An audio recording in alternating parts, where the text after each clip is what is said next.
Salut à tous, bienvenue pour une nouvelle vidéo sur le stade de Reims. On analyse le match Reims-Bordeaux, victoire 4-1. Et quoi dire, superbe victoire des Rémois qui ont maîtrisé leur match et qui ont profité aussi de la faiblesse des Bordelais. Et une question, je vais la poser tout à l'heure, c'est savoir est-ce que Reims a besoin que ses adversaires soient mauvais pour l'emporter. J'y reviendrai dans un instant. Mais on parle du match, donc 4-1, Reims qui entame très fort, 10 bonnes premières minutes avec de l'intensité, de l'agressivité, ils vont vers l'avant, ça faisait longtemps qu'on n'avait pas vu le stade aller finalement se jeter et aller rapidement devant le but bordelais. Et puis ensuite, il y a Bordeaux qui a mis le pied sur le ballon. À ce moment-là, je me suis dit, aux alentours du quart d'heure de jeu, que ça allait être un peu plus compliqué. Et finalement, il y a ce but d'Aïssa Mandis sur un corner avec une triple erreur. Le marquage de Sané, Contento, deuxième poteau, qui fait un petit peu n'importe quoi, et Bernardoni qui n'a pas la main ferme. Reims a d'ailleurs après la lucidité pour marquer le deuxième but de Thierry Buffon avec une superbe ouverture d'Aïssa Mandi. On va en parler d'Aïssa Mandi. Et puis le troisième but, et derrière un petit relâchement avec une erreur de Diego, là aussi on va y revenir. Et puis 4-1, donc rien à dire. Reims a bien géré, surtout défensivement, c'est pour moi la grosse satisfaction. Et je vous ai mis les passes d'Aïssa Mandi, un petit peu son activité. Vous m'aviez demandé un petit peu de ressortir les schémas. 21 passes réussies sur 26 pour Aïssa Mandi et vraiment une grosse énergie, de l'intensité, de l'agressivité dans le bon sens du terme. Mais j'allais dire le témoin, c'est l'exemple le plus marquant, c'est sur le deuxième but où il s'arrache et il va chercher avec une petite paire de dribbles hein, une superbe passe pour Thierry Bifouma. Vraiment, Issa Mandi, on a retrouvé le capitaine du stade de Reims, vraiment dur sur l'homme. Il a gagné énormément de duels. C'est lui qui, avec Antoine Comté, a gagné le plus de ballons. 17 ballons gagnés pour Aïssa Mandi, 16 pour Antoine Comté, qui là aussi a fait un très bon match. Et ça, c'est un pari réussi de la part d'Olivier Guégan. J'étais très sceptique au début du match. Je me suis dit pourquoi pas mettre Mohamed Fofana, qui n'a jamais déçu finalement. À chaque fois qu'il a été aligné, il a toujours fait le job. Et on sait qu'Olivier Guégan attend énormément d'Antoine Comté. Au parc, j'étais un petit peu déçu. Je l'avais vu évoluer avec la réserve. Voilà, ça sentait le joueur qui manquait un petit peu de rythme. Mais on a plutôt bien préparé son retour du côté du stade de Reims. Et là, il faut dire que le technicien Rémois eh bien, a réussi son pari sur toute la ligne. Attention tout de même, on sait que le joueur revient d'une longue indisponibilité. Donc il peut y avoir des deltas assez importants entre chaque semaine et au niveau de ses prestations. Un autre mot également sur le pari Diego. Oui, Diego Rigonato, donc aligné sur le côté gauche en l'absence de Franck Signorino. Guégan nous dit c'est quelque chose que j'avais en tête depuis un bon bout de temps. Franchement, c'est parce qu'il y avait Signorino de out et puis même Attila Turan. Même si je pense que si Turan était apte, Diego aurait sûrement débuté. Donc c'était quand même un choix par défaut, hein, parce que si Signorino était apte, Diego n'aurait pas débuté à ce poste. Alors piston sur le côté gauche, des avis assez contrastés. C'est vrai que c'était intéressant par moment, même si le jeu a peut-être un peu plus penché à droite. Quoique, mais voilà, je vais revenir sur l'erreur de Diego. Vous allez me dire, ah, elle pointe ce qui ne va pas, mais c'est le but. Je vous ai fait un petit schéma. Alors, j'ai plus la feuille de papier que je vous montre à l'écran. Voilà, j'ai pris une photo du dessin et du schéma où on voit sur l'action d'abord Valentin Clément Vada qui s'ouvre le milieu de terrain. D'ailleurs, un jeune et qui m'a fait plutôt une bonne impression. D'ailleurs, Vada au milieu de terrain. Un super manque de passe. Il est pressé par. Deveau et Kankava. Et on voit que El Kautari sur le schéma est lui pris par l'appel de Roland.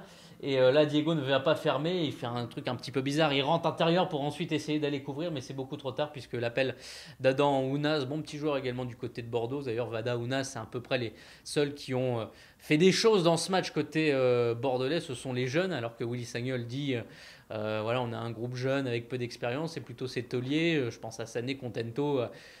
Qui ont mis un petit peu Bordeaux en difficulté samedi soir. Donc voilà le but de Diego et c'est pour ça que j'ai quelques réserves quand même sur le repli défensif de Diego. On sent que c'est quand même pas dans son habitude et Reims encaisse un but heureusement sans conséquence pour les Rémois, mais ça pourrait être quand même une incertitude sur les prochaines rencontre. Alors le thème, je vous ai dit, est-ce que Reims a besoin que ses adversaires soient mauvais pour gagner? C'est une petite réflexion parce que je me souviens contre Angers, contre Caen, donc sur les dernières victoires, et puis là contre Bordeaux, à chaque fois l'adversaire est nul. C'est vrai, et on le voit dans les propos, que ce soit Stéphane Moulin, Patrice Garande, Willy Sagnol aussi, qui a reconnu que son équipe n'était pas au niveau. Mais à chaque fois, Reims s'est imposé. Alors, deux hypothèses. Soit Reims rend son adversaire mauvais, ça, il y a sûrement une petite partie de vrai là-dessus, ou soit eh bien, Reims profite uniquement eh bien, d'un adversaire mauvais et a besoin que son adversaire soit mauvais pour remporter ce match. Je pense qu'il y a un petit peu des deux et voilà, j'attends finalement, voilà cette question que je pose, j'attends finalement une victoire entre guillemets référence, c'est-à-dire face à un adversaire eh bien, qui est au niveau, qui propose des choses et Reims va vraiment la chercher parce que c'est vrai que si on regarde sur les dernières victoires, eh bien voilà, on a Reims qui profite finalement d'un adversaire qui commet énormément d'erreurs. Et moi j'attends finalement que Reims fasse un bon match face à un bon adversaire. C'est peut-être ça encore. Est-ce que ça va arriver d'ici la fin de saison? La question se pose. Mais en tout cas, c'est mon petit, j'allais dire, petite note négative, même si c'est plus un élément de réflexion finalement pour l'avenir. Finalement, à quand un match où Reims va affronter un adversaire qui est bon? Et à quand Reims va gagner contre un adversaire qui est bon? Alors Lille se profile. Il n'y aura pas de Bouffal, il n'y aura pas de Sivelli, il n'y aura pas de Balmont. Ça fait pratiquement une colonne vertébrale hein, côté lillois. Enyama est là, heureusement pour les Dogs. Est-ce que Reims va changer de système? Non, je pense que là, Olivier Guégan a trouvé dans son 3-4-3. Alors, il a dit que le système était un peu mieux intégré. Oui, on sent que les joueurs sont un peu plus à l'aise. Surtout qu'il y a un 11 qui se détache. Là, je pense que très clairement, il y a un 11 type rémois.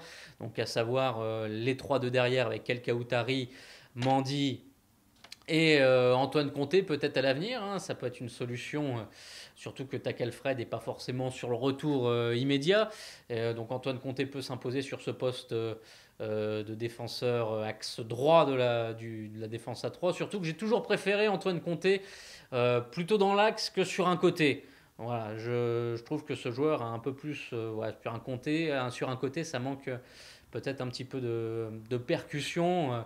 On l'a vu au parc, voilà, c'est plus un défenseur dans l'âme plutôt qu'un latéral du style d'Amari Traoré, pour qui, là, quand il a un boulevard sur son côté, il est quand même très intéressant. Donc au milieu de terrain, on a Kankava Deveau, à voir si Onyangé peut revenir pour amener un petit peu de concurrence. Et puis les trois de devant, avec Charbonnier, Bifouma, Depréville, ça me semble désormais incontournable. Alors Charbonnier...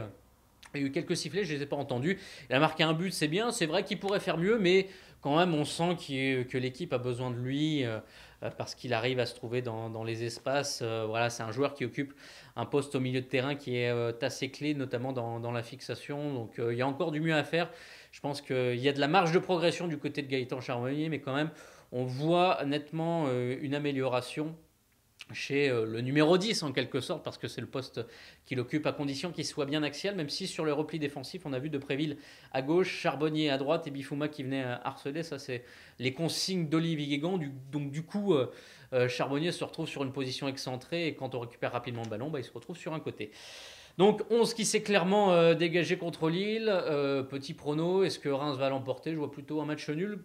Paradoxalement, je pense que Reims est plus à même de gagner à Monaco qu'à Lille. Une équipe qui va être un petit peu en difficulté, qui ne va pas forcément ouvrir le jeu. Je pense qu'on va avoir droit à un match assez fermé du côté du grand stade Pierre-Mauroy à Lille. Déplacement court, donc il devrait y avoir quelques Rémois donc, qui pourraient venir du côté du Schnorr. Donc ce match samedi, 2 déplacements consécutifs. Après, on va jouer à Monaco du côté du stade de Reims. Ce sera dimanche prochain.